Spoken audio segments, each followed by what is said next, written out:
você. Mas aqui o segredo é assim, ó. Prosperidade para as pessoas e para o planeta, formando parcerias com cultura de paz. Esse é o segredo. Então, se eu consigo fazer com que aquele grupo, aquela comunidade, aquela sociedade pode ter um mínimo de prosperidade, de bem-estar, formando parcerias que sozinho não faz. Precisa juntar as pessoas. Sozinho você fica só com o seu intelecto, com o seu eu, com o seu ego. Mas quando você se divide, você se multiplica rapidamente, não é? Então esse é o segredo da Agenda 2030. E cada um desses 5 é onde estão integrados os 17 objetivos. Tá?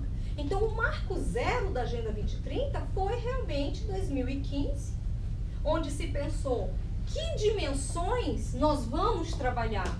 Economia sustentável, sustentabilidade ambiental, sociedade pacífica inclusiva para o desenvolvimento sustentável. Aqui, olha, eu queria aqui fazer um lembrete, sustentabilidade ambiental. As pessoas confundem muito isso aqui. Pensa que sustentabilidade ambiental é só cuidar da água, do resíduo, da árvore, do passarinho, da borboleta. Isso não. Eu preciso aqui, inclusive, ter meios de tecnologia, padrão de consumo. Eu tenho que entender isso. Área geográfica. Eu não posso trabalhar na zona sul de São Paulo da mesma forma que eu vou trabalhar na zona norte, ou na zona leste, ou na zona oeste.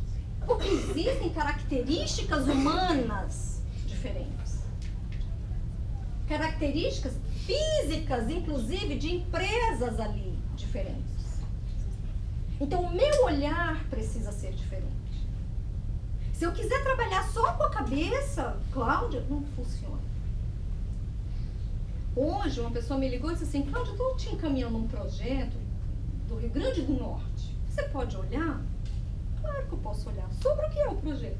Ah, é sobre saúde e gestão inclusiva de pessoa com deficiência, PCD, na área de autismo, porque eu também sou da área de saúde. Claro que eu vou olhar, maravilhoso. Mas a realidade, muitas vezes lá, pode não estar de acordo com a realidade aqui. Então, esse olhar de como desenvolver, não pode ser só com o nosso sentimento, a nossa forma. Porque o humano, não, quero fazer desse jeito. E aí não consegue a primeira, não consegue a segunda, às vezes fica 20 anos na mesma coisa. E não consegue implementar. Aí vira e fala assim, ODS não serviu para nada. Nossa, mas a gente tem várias práticas que se tornaram políticas públicas. E sabe qual é um dos erros das universidades? Eu estou dentro de uma universidade, eu não conheço a USP, é a primeira vez que eu estou ouvindo falar. Mas um dos erros é não orientar o graduando o que é realmente uma política pública. Eu sou professora de gestão ambiental e engenharia, né? Então eu perguntei para uma turma de gestão ambiental, que é a minha graduação. Vocês conhecem os 4 P's? Todo mundo, isso é do marketing? Eu falei, não. Os 4 P's de políticas públicas. Cláudia, a gente não sabe o que é isso, nunca teve disciplina. Então fica muito difícil. Como você vai trazer uma realidade de uma pesquisa implementando em uma política pública? Hoje, praticamente 100% de todas as políticas públicas existentes no Brasil, políticas federais e estaduais, é fruto de ação local. E quando eu falo ação local, é aquele projeto que aquela associação de bairro fez para ajudar alguma coisa ali, um grupo das mulheres, das crianças.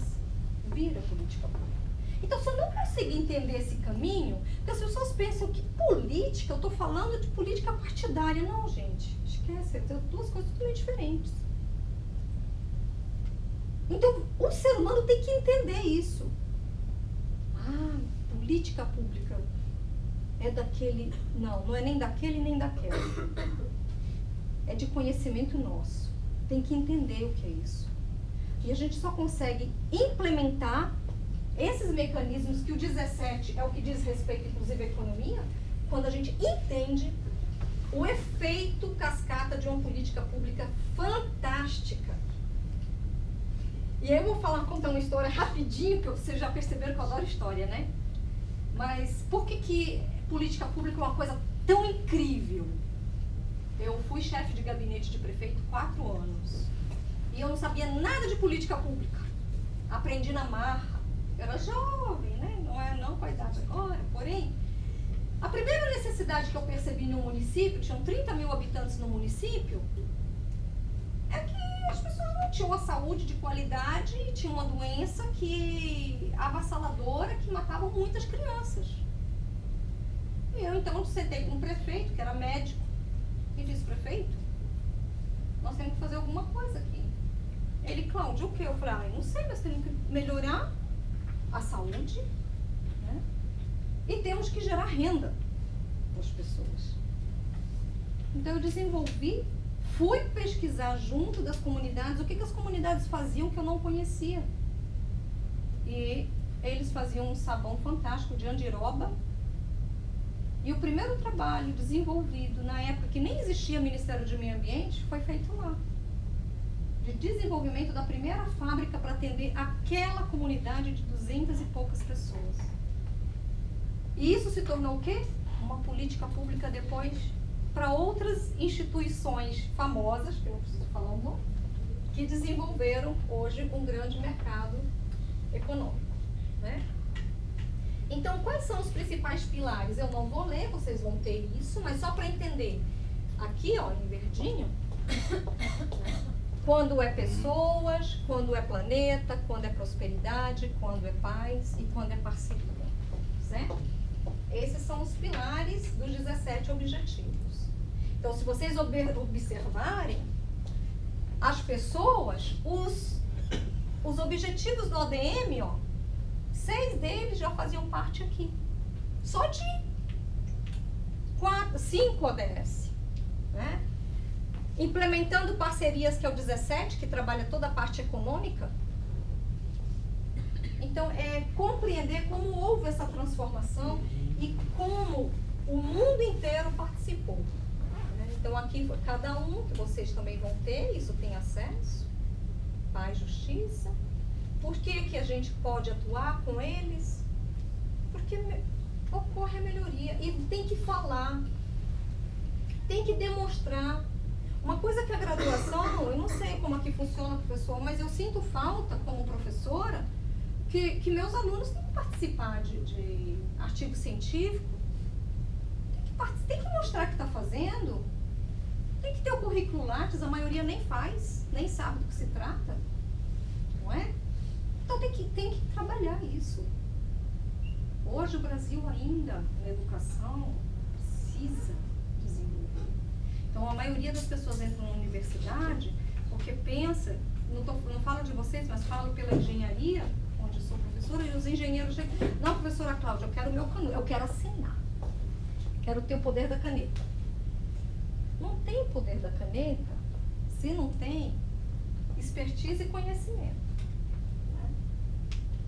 Expertise é desenvolvimento, prática, estudo, ação, integração. Senão não funciona. Fica sempre o profissional pela metade. E na hora da entrevista, as empresas sentem. Eu estava comentando uma coisa hoje, uma aluna virou para mim e disse assim, já formada, uma engenheira mecânica, disse: Cláudia, professora, estou fazendo aqui uma seleção para Votorantim, cimentos. Sabe o que eles pediram? Não. Um trabalho, um artigo científico sobre ODS. Se eu não souber escrever e entender o que é ODS, como eu vou desenvolver, que eles deram todo, eu não posso passar nessa seleção. Eu falei: que maravilha. Ou seja, as empresas estão buscando, né, em todas as áreas, hoje, o desenvolvimento de metas e indicadores. Então, pode ser no setor público, setor privado, dentro da legislação, plano de governo. Terceiro setor é uma coisa muito interessante. Não sei se vocês já tiveram oportunidade de falar bastante sobre o terceiro setor, mas já deixo aqui um gancho, viu, professor, que é uma aula fantástica sobre o terceiro setor. A maioria das pessoas não entende a legislação do terceiro setor, não entende, nem quem está no terceiro setor entende. Nem as ONGs ou CIPs, as nomenclaturas jurídicas, como que você pode fazer e como pode melhorar. O PIB de um país sendo do terceiro setor. Né? Então, tem gente que não consegue entender. E é algo importante que se trabalha muito. Hoje, a Vera perguntou assim, mas parece que só a empresa, e hoje, o ODS é mais desenvolvido no Brasil pelo terceiro setor do que por instituição pública e privada. Hoje, aquelas pessoas que estão lá, que se formam em um grupo de 3, de 5, de 10 no bairro, é quem mais desenvolve. O professor só falar na hora que tiver que parar. Tem 15 minutos ainda. Então, aqui nós temos ainda um livrinho básico que pergunta por que isso, por que aquilo, por que ODS, como que faz, se eu posso participar, quem sou eu. Como nós fazemos aqui em São Paulo, no nosso núcleo? Todo mundo pode estar se inscrevendo nas agendas, né, no PNUD, não tem problema nenhum. Mas aqui o nosso núcleo funciona de forma integrativa. Nós temos um termo também, se a pessoa quiser ser, tudo é voluntário, apartidário, ecumênico, ninguém ganha. Cláudia, você ganha quanto para fazer aula? Não ganha nada. Não ganha mesmo. Né? Muitas viagens, em vários locais que chamam, porque é uma agenda, é voluntário, é um trabalho que todo mundo deveria fazer. Então não é só um. Então, implementar isso, claro que as empresas hoje podem utilizar os ícones e fazer de uma forma diferente, como o seu marketing também, ambiental.